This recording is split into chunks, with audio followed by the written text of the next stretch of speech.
if I don't want to put that on there. there. We're going to to your questions now. Before we start though, let me add that there will be an autographing at 12:30. So put that on your calendar and let's have some questions. Okay. In the front? We can do the questions. Microphone or we just yell? Microphone's here. Oh, okay. If you want to go up to the microphone, there's a microphone. Okay, I'll project. Okay. Yeah. What was your favorite thing about doing the whole movie? Okay, so in case you couldn't hear it, her question was, what was your favorite thing about doing the whole movie?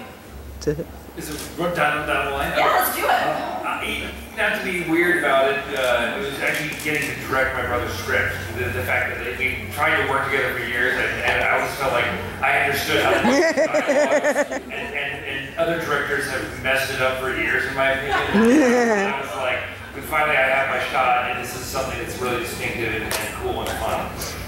Aw, that's cute. Aww. Zoey.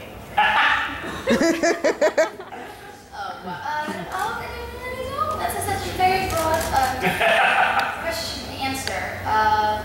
What was my favorite part about the movie? I'm going to say, obviously, it's hard as a young actress to, let alone get a job, and then to have such a strong female personality is very rare, and I acknowledge how lucky I am. And therefore, I think that was the overall best part about this experience, that I had an opportunity to do something this cool. Yeah. For you, Lizzie? For me, it was getting to work with such amazing people. Everyone is so lovely, and every day I just got so lucky and inspired to be with such an amazing cast and crew and director and writer and producer. Everyone was just, I felt so blessed to work with such wonderful people. It was really fantastic.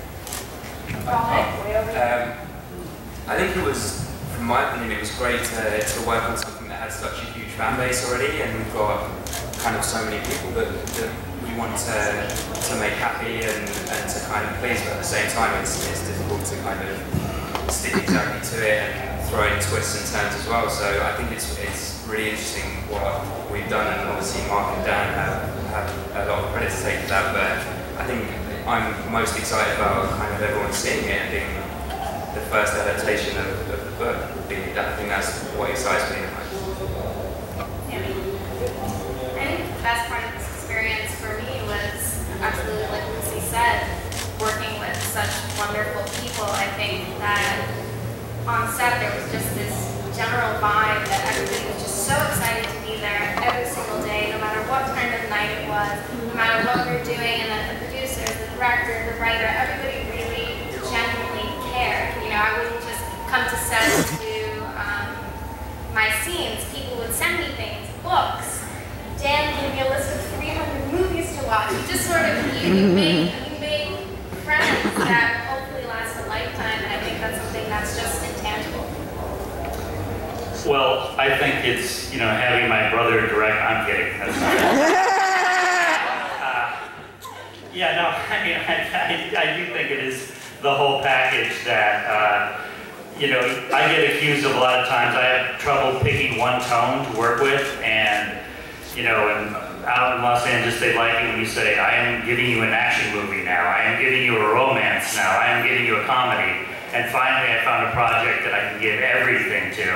I mean, I know that sizzle reel seems a little funny, and the movie is funny, but it's also got, don't panic if you hate comedy, because it's got a lot of, dramatic and romantic beats too. I mean, it really captures everything. So finally, like just seeing everything unfold, getting to go to the set every day, even though I wasn't on the set every day, getting to see every day, like, okay, look, there's a romance here. Look, there's an amazing action sequence here. Look, this is hilarious. Like, just getting to finally have a full buffet to eat from, it was fabulous.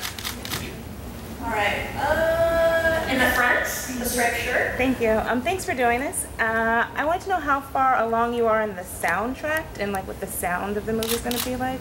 Okay, so if anybody couldn't hear that, she wants to know about the soundtrack. On one level, I'm working with my composer Rolf Kent is doing the score for it, which is exciting. He does all Alexander Payne's movies, all Jason Reitman's movies, and all of my movies too. And he's really created something I think is incredibly cool. As far as the songs are concerned, it's very in early stages. We're actually getting some artists to do some songs, particularly for this movie.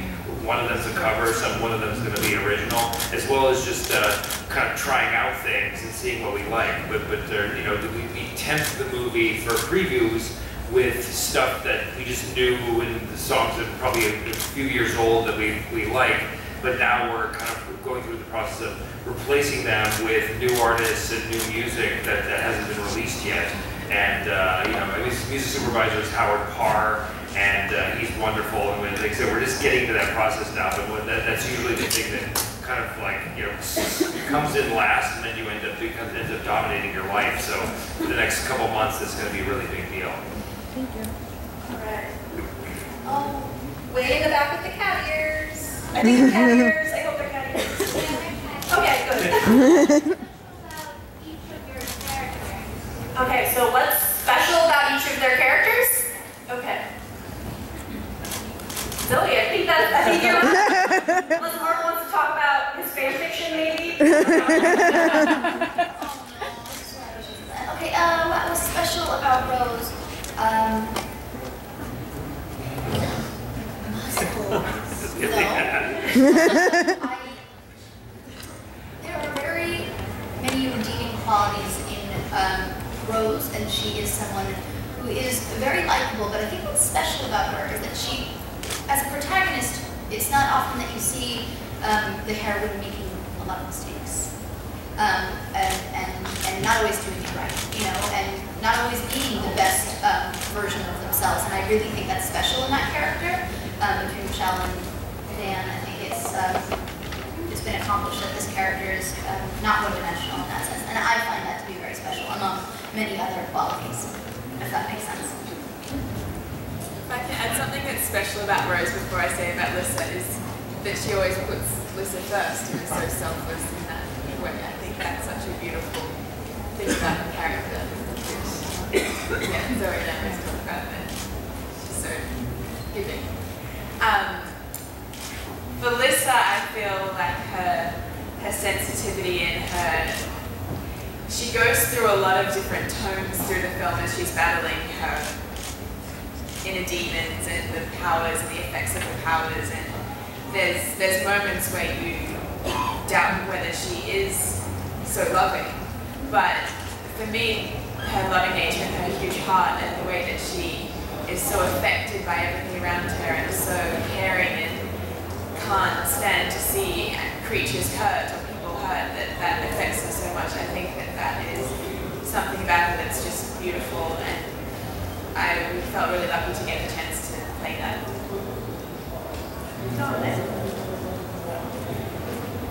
I think there's, like, as far as Christian goes, he's very dark and he hides a lot of his emotions away, and my favourite thing about him is that when he meets Lissa, he kind of opens his heart up, and he's kind of an all or nothing type of guy.